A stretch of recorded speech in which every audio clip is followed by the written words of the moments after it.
जय हिंद। आज के वीडियो में हम लोग भारतीय संविधान का तीसरा लेक्चर कवर करने वाले हैं। इसके पहले का जो वीडियो है उसमें हम लोग भाग 2 यानी नागरिकता के ऊपर चर्चा कर रहे थे और उस वीडियो में हम लोगों ने ये देखा था कि संविधान के प्रारंभ में यानी मूल संविधान में नागरिकता के ऊपर क्या क्या प्रावधान किए गए थे और कहां से कहां तक के अनुच्छेद यानी आर्टिकल नागरिकता से संबंधित हैं। उसमें हम लोगों ने देखा था कि उस समय यानी संविधान के प्रारंभ में जब संविधान बन रहा था उस समय नागरिकता के ऊपर जो कानून बनाए गए थे वो उतने प्रबल नहीं थे। तो भारतीय संविधान निर्माताओं ने यह कहा था या फिर आप यूं कहिए कि आर्टिकल 11 उन लोगों ने एक जोड़ दिया था और कहा था कि संसद जो है नागरिकता से संबंधित कानून बनाने के लिए स्वतंत्र है। मतलब संसद को यह अधिकार है कि वह नागरिकता से संबंधित कानून बना सकती है। और संसद में भी कौन सा मंत्रालय को यह अधिकार मिला है तो जान जाइए, गृह मंत्रालय को नागरिकता से संबंधित कानून बनाने का अधिकार होता है। अब हम लोग आगे बात करते हैं कि उस समय जब संविधान बना उस समय जो नागरिकता से संबंधित कानून बना वो उतना प्रबल तो था नहीं। तो इसके परिणाम स्वरूप आगे चलकर 1955 में एक नया नागरिकता अधिनियम लाया गया। नागरिकता जिसे हम लोग नागरिकता अधिनियम 1955 के नाम से जानते हैं। आज हमारे देश में नागरिकता से संबंधित जो भी कानून हैं जिसको फॉलो किया जाता है वह इसी अधिनियम के तहत जो है फॉलो किया जाता है। नागरिकता अधिनियम 1955 के तहत ही आज जो है हमारे देश में नागरिकता का कानून पालन किया जाता है। अब आगे हम बात करें कि ये नागरिकता अधिनियम 1955 है क्या। देखिए ऐसा नहीं है, ये उस समय 1955 में जब बनाया गया था कानून उससे आगे चलकर इसमें बहुत सारे संशोधन भी किए गए हैं। इस अधिनियम में बहुत सारे संशोधन भी किए गए हैं जिसमें से पहला जो संशोधन हुआ था वो 1986 में हुआ था।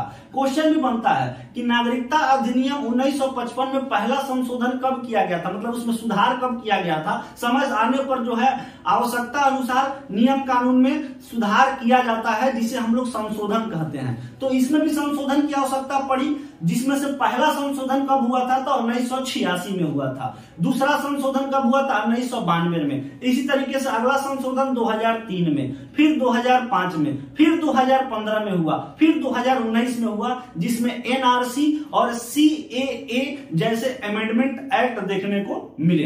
इसमें जहां तक कि सीएए की बात करें तो इसमें काफी बवाल भी हुआ था जो कि 2019 में इसमें संशोधन किया गया था। अब हम लोग चर्चा करते हैं कि ये भारतीय नागरिकता अधिनियम 1955 है क्या, इस पर हम लोग चर्चा करते हैं। तो ये नागरिकता अधिनियम 1955 में लिखा गया है कि कोई भी व्यक्ति भारत की नागरिकता 5 तरीके से प्राप्त कर सकता है, जिसमें से पहला जो तरीका है वो है जन्म के आधार पर, दूसरा है वंश के आधार पर, तीसरा है पंजीकरण द्वारा, चौथा है देशीयकरण द्वारा और पांचवा जो है वो है आपको भूमि अर्जन के द्वारा। अब हम लोग बारी बारी से प्रत्येक को समझेंगे कि प्रत्येक का मतलब क्या है। पहला आपका है जन्म के आधार पर, माने बाय बर्थ। कैसे जन्म के आधार पर कोई भी व्यक्ति भारत की नागरिकता प्राप्त कर सकता है, तो इसमें एक बात लिखा हुआ है जो जन्म के आधार पर नागरिकता का प्रावधान है। उसमें लिखा गया है कि कोई भी व्यक्ति जिसका जन्म 26 जनवरी 1950 को या 26 जनवरी 1950 के बाद भारत में हुआ है तो वह भारत का नागरिक कहलाएगा।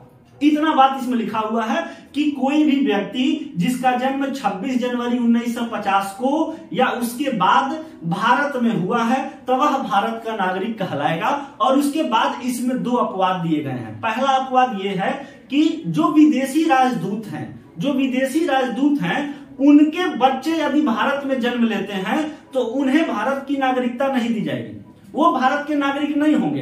अरे बहुत सारे देश के राजदूत जो हैं, अनेक अन्य देशों के राजदूत जो हैं वो भारत में रहते हैं, वो अपने अपने देश को यहाँ रिप्रेजेंट करते हैं। तो बहुत सारे राजदूत अपने फैमिली के साथ भी रहते हैं। तो अगर उनका यहाँ बच्चा होता है तो उन्हें भारत की नागरिकता नहीं, वो भारत के नागरिक नहीं होंगे। ये पहला अपवाद है। दूसरा अपवाद क्या है कि भारत की वैसी भूमि जो किसी शत्रु के अधीन है अगर उस पर कोई जन्म लेता है तो उसे भी भारत की नागरिकता नहीं दी जाएगी, वो भी भारत का नागरिक नहीं कहलाएगा। जैसे एग्जाम्पल के लिए अगर हम बात करें ये पीओके की, पीओके जो है ये भारत का हिस्सा है, ये जो भूमि है पीओके वाली, ये भारत की भूमि है, लेकिन अभी अधीन किसके है, तो ये पाकिस्तान के अधीन है। तो उस पर यदि कोई जन्म लेता है, इस भूमि पर, इस वाले एरिया में यदि कोई जन्म लेता है तो क्या उसको भारत की नागरिकता मिलेगी? कहेंगे बिल्कुल नहीं मिलेगी। ठीक उसी तरीके से 1962 में जो चाइना के साथ युद्ध हुआ था, उसमें चाइना ने हमसे हमारी जमीन हड़प ली।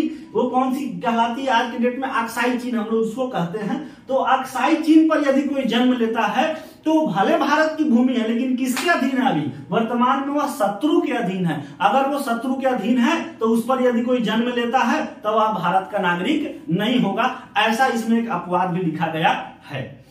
लेकिन इस कानून का आगे चलकर बड़े पैमाने पर विदेशी घुसपैठियों द्वारा दुरुपयोग किया जाने लगा। अब किस तरीके से इसका दुरुपयोग होता था, इस बात को समझिएगा। जैसे हम एग्जांपल लेते हैं कि पाकिस्तान के जो आतंकवादी थे या फिर नकारात्मक विचारधारा के जो लोग थे, आते थे भारत भ्रमण करने के उद्देश्य से। पाकिस्तान के लोग जो हैं भारत में भ्रमण घूमने के उद्देश्य से आए और यहाँ पर उस स्थिति में घूमने के उद्देश्य से आए हैं जब उनकी पत्नी जो है प्रसूतावस्था में है, मतलब बच्चा जनने वाली है। उस स्थिति में, उस अवस्था में वो भारत में उपस्थित है। ठीक, अब भारत में उनका बच्चा जन्म ले लिया। अब जैसे ही भारत में बच्चा जन्म लिया, आपका ये जन्म के आधार पर कानून क्या कहता है कि 26 जनवरी 1950 को या उसके बाद भारत में जन्म लेने वाला प्रत्येक व्यक्ति भारत का नागरिक होगा। अब दीजिए उसको नागरिकता देना पड़ेगा। ऐसा तो आपने कोई शर्त रखा नहीं कि विदेश से अगर कोई व्यक्ति आया है और वहां पर उसका बच्चा जन्म लिया, भारत में बच्चा जन्म ले लिया, तो उसको नागरिकता नहीं दी जाएगी, ऐसा तो आपने नहीं कहा। वहां पर विदेश की अगर बात की जाए तो आपने सिर्फ और सिर्फ वहां पर राजदूत के ऊपर एक्सेप्शन लगाया है, अपवाद लगाया है। वो राजदूत थोड़ी था, वो तो घूमने के लिए आया था। अब उसका बच्चा जन्म ले लिया है भारत में तो उसको नागरिकता दीजिए। आपने तो ऐसा कोई प्रावधान रखा नहीं है। आपने तो बखूबी एकदम बाकायदा नियम बना के रखा है कि यदि कोई भारत की सरजमी पर जन्म लेता है तो उसे भारत की नागरिकता दी जाएगी। तो इस चीज को देखते हुए सरकार का दिमाग खुला। 30 साल के बाद 1955 में नियम आया और उसके बाद एक के बाद डायरेक्ट 1986 में संशोधन किया। सरकार का दिमाग 1986 में खुला कि अरे इसका दुरुपयोग तो बड़े पैमाने पर किया जा रहा है। तो सरकार ने तुरंत जो है इसमें संशोधन किया। पहला संशोधन हुआ 1986 में और वो इसी में किया गया, जन्म के आधार पर जो नियम बना था इसी में संशोधन किया गया और कहा गया कि सुनिए, 26 जनवरी 1950 को या इसके बाद भारत में जन्म लेने वाला प्रत्येक व्यक्ति भारत का नागरिक होगा, लेकिन उसके माता या पिता में से किसी एक का भारत का नागरिक होना अनिवार्य है। ये संशोधन करके इसमें डाल दिया गया कि अब जो है वही व्यक्ति भारत का नागरिक होगा यदि उसके माता या पिता में से कोई एक भारत का नागरिक होगा। ऐसा बात इसमें कह दिया गया संशोधन करके। उम्मीद करते हैं आपको ये बात समझ में आया होगा कि जन्म के आधार पर नागरिकता क्या है। आगे चलते हैं वंश के आधार पर नागरिकता। वंश के आधार पर नागरिकता ये होता है कि आपके पिताजी के नागरिकता के आधार पर यहाँ पर आपको नागरिकता दे दिया गया। आपके दादाजी के नागरिकता के आधार पर यहाँ की नागरिकता आपको दे दिया गया। ये आपको वंश के आधार पर हो गया। लेकिन इसमें जो मेन बात समझना है वो ये समझिए, भारत के बाहर किसी अन्य देश में, इसमें इसका मूल उद्देश्य क्या बताता है वंश के आधार पर नागरिकता का, समझिएगा।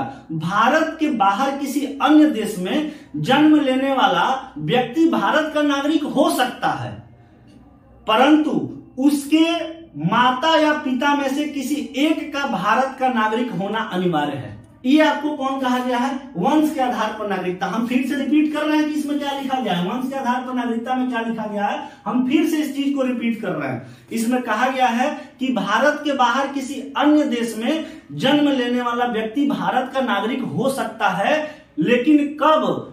उसके माता या पिता में से कोई भी एक भारत का नागरिक हो तब।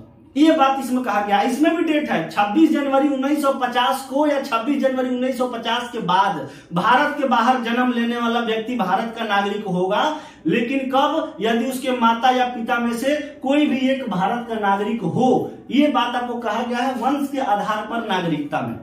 लेकिन इसका भी आगे चल के बड़ा पैमाना पर दुरुपयोग होने लगा। समझिए कैसे।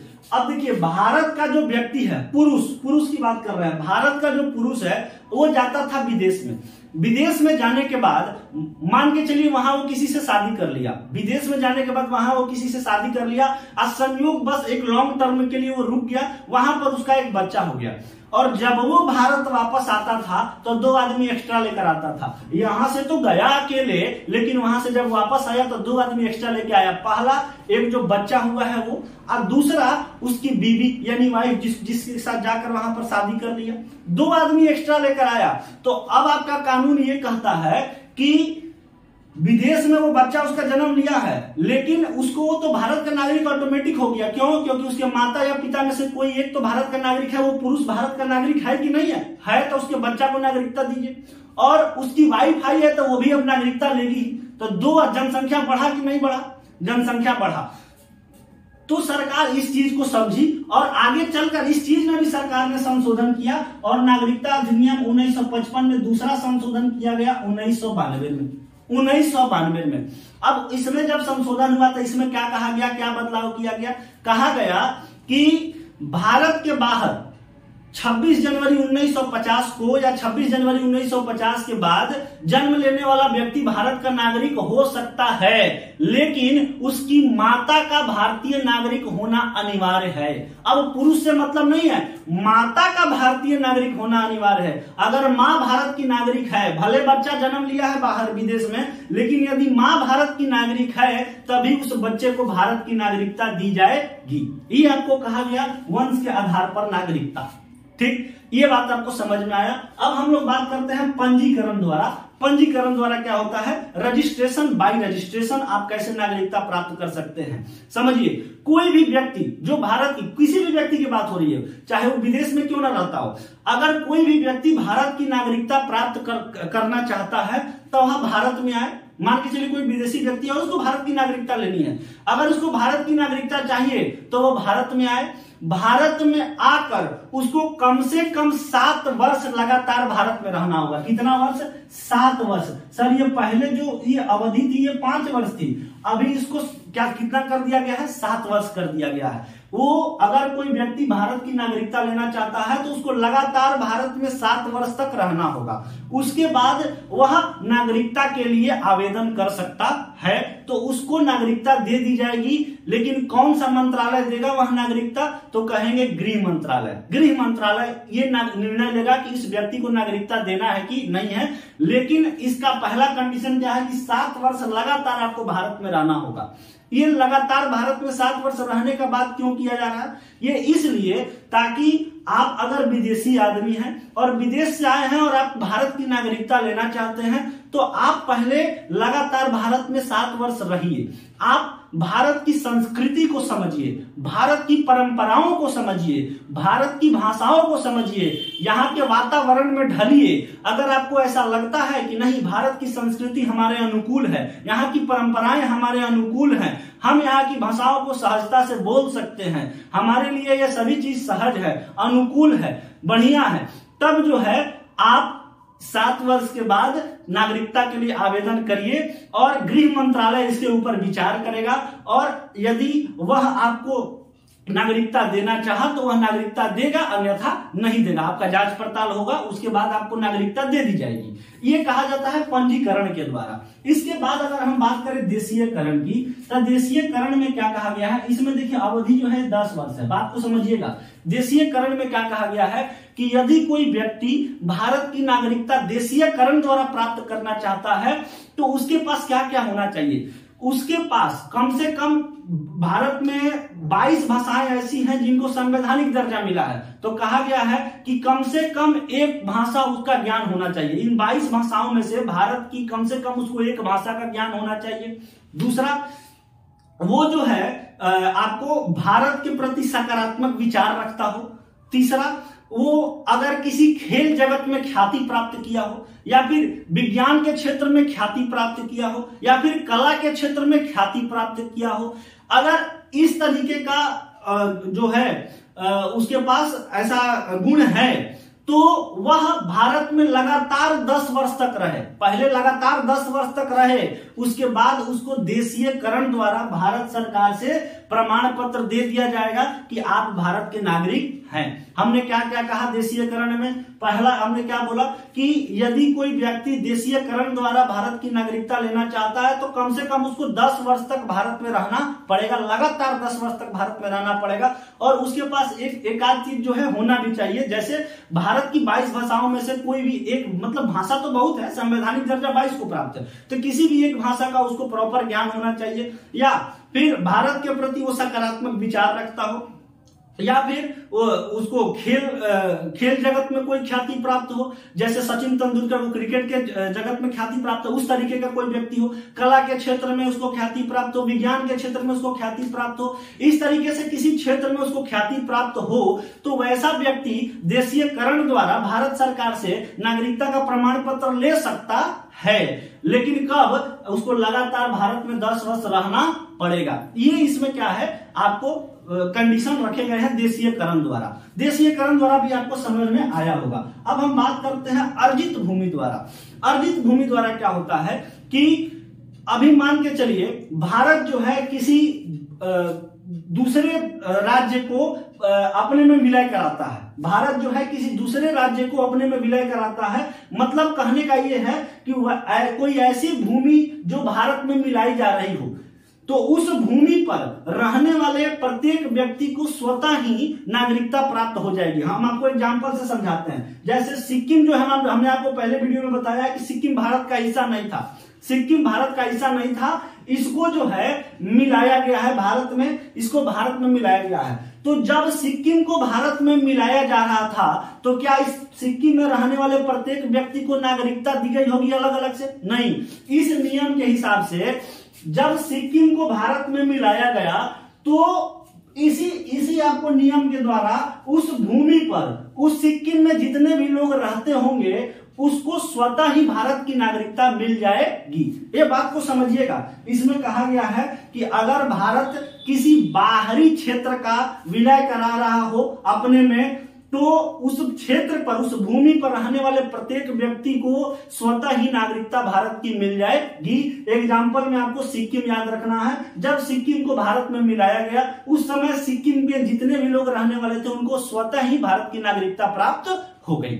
ये बात आपको याद रखना है भूमि अर्जन से। तो ये 5 तरीके थे जिससे आप जो है भारत की नागरिकता प्राप्त कर सकते हैं। तो नागरिकता अधिनियम 1955 में 5 तरीके बताए गए हैं नागरिकता को ग्रहण करने के लिए, लेकिन नागरिकता को त्याग करने के लिए भी कुछ तरीके हैं। इससे तो आप नागरिकता ले सकते हैं, और कुछ ऐसा तरीका है जिससे आप नागरिकता जो है आपकी जा भी सकती है।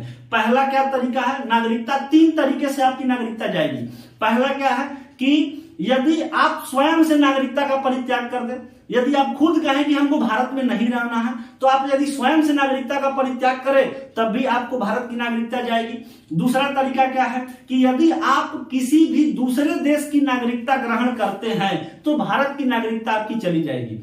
यदि आप किसी दूसरे देश की जैसे ही नागरिकता लिए, भारत की नागरिकता आपकी गई। ये दूसरा। और तीसरा क्या है कि यदि भारत सरकार द्वारा आपको नागरिकता से वंचित कर दिया जाता है तब भी आपकी नागरिकता चली जाएगी। तो 3 तरीके से नागरिकता आपकी जा सकती है। पहला, यदि आप स्वयं नागरिकता का परित्याग कर दें। दूसरा, यदि आप किसी दूसरे देश की नागरिकता ग्रहण करते हैं तो भारत की नागरिकता आपकी स्वतः चली जाएगी। और तीसरा जो है वो क्या है कि भारत सरकार के द्वारा आपको नागरिकता से वंचित कर दिया जाए। अच्छा, सवाल ये उठता है कि सर भारत सरकार हमको नागरिकता से वंचित क्यों करेगी? देखिए, यदि आप संविधान के प्रति अनिष्ठा दिखाते हैं तब आपको भारत सरकार आपको नागरिकता से वंचित कर सकती है। यदि आप देश के प्रति अनिष्ठा दिखाते हैं तब भी आपको जो है भारत सरकार नागरिकता से वंचित कर सकती है।